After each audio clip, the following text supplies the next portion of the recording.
Bonjour à tous, ici LM Skates et aujourd'hui on est au skatepark de Cergy-Pontoise. Aujourd'hui ce qu'on va apprendre c'est comment pumper dans la rampe. Tout d'abord, vous le voyez, je suis pas équipée, j'ai que le casque donc je vais aller mettre le reste des protections.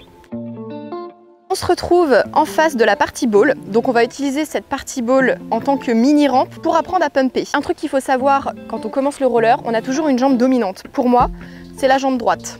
Mais pour le savoir, tout simplement, lorsque vous pumpez, vous allez mettre naturellement une jambe devant l'autre. Vous pouvez rentrer dans le ball comme ça. Sur les stoppers, si ma jambe droite est devant, je tourne ma tête à gauche. Pour les personnes qui ont la jambe gauche devant, on tourne la tête à droite. Quand on apprend à rouler en mini-rampe, la plupart du temps, on va apprendre à faire des allers-retours dans la rampe. Donc, on va être un moment en avant et un moment en arrière. En arrière, on appelle ça le fakie. Voilà, tout simplement. Toujours avoir les genoux bien pliés, les mains devant soi.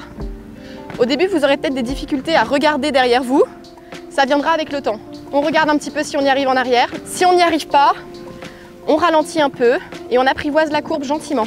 Voici une vidéo de mes tout débuts en février 2021. C'est quoi le pumping? Je m'élance et si je fais rien dans mes jambes, je vais perdre ma vitesse.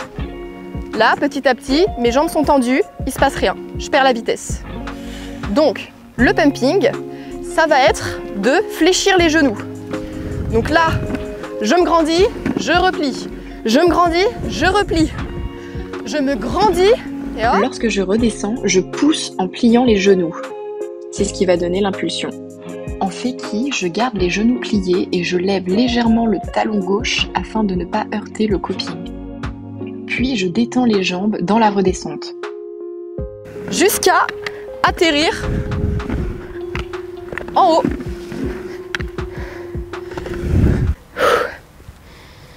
Ça épuise. On est reparti. Pour celles et ceux qui commencent à être à l'aise avec le pumping comme ça, pour ajouter un peu de vitesse, hop, on utilise les stoppers pour se lancer. Aujourd'hui, on a appris le pumping. J'espère que mes conseils vous seront un peu utiles. N'hésitez pas à me dire si ça vous a plu. Et puis, on se retrouve pour la prochaine vidéo sur le stall.